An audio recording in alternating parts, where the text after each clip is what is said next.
Hawakan mo nga po ng video mo dyan ng mga tao. Ano na, kami sa langaray ng palengke. Sa ganito talagang oras, sobrang traffic talaga, sobra. Daming namamalingke, daming mga tao, daming mga motor, dami. May malalaking sasakyan pa pumapasok na sobra na ang traffic at tao. Ito yung langaray na palengke, ito din yung palengke na sobrang dami. Yung pumalengke pag gabi. Talipapa lang to siya na palengke pero maraming tao. Namamalingke kasi marami din na dito nagtitinda, ibang paninda, sidewalk, dami dito. Pure gold.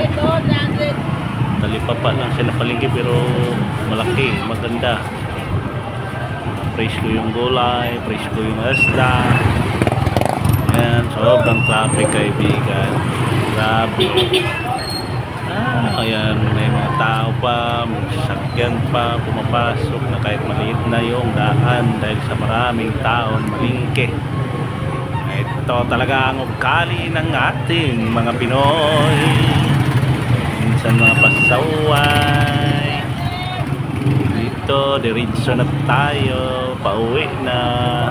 Bunso ko nagpagkakamera hindi niya mawakan doon sa kabila kasi may dala din siya pagkain kahit gutom din galing sa school pagpabili din siya pagkain niya snack niya. Traffic kami, natatraffic, grabe, daming tao dito sa langaray palengke, talipapa.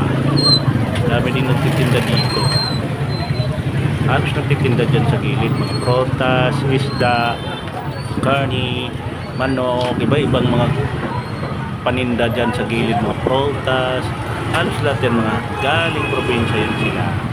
Bisaya, Waray, Kano, nandyan na lahat. Grabe talaga. Mga negosyante, ang mga tao, kahit maliit ng bagay, ang labdera, basta ito ay negosyante. Maganda ang mga dito, mga binta, mga presko lang, mga presko pa. Pero tagal yung sasakyan na itong nasundan ko. Grabe, hindi siya makalusot doon kasi maraming pasaway din sa unahan niya. Ayan grabe talaga siya, grabe. Sobrang traffic mga kaibigan, sobra talaga. Sobrang traffic, sobra.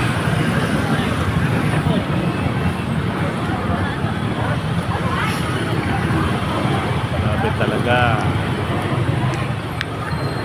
ang traffic, sobra talaga.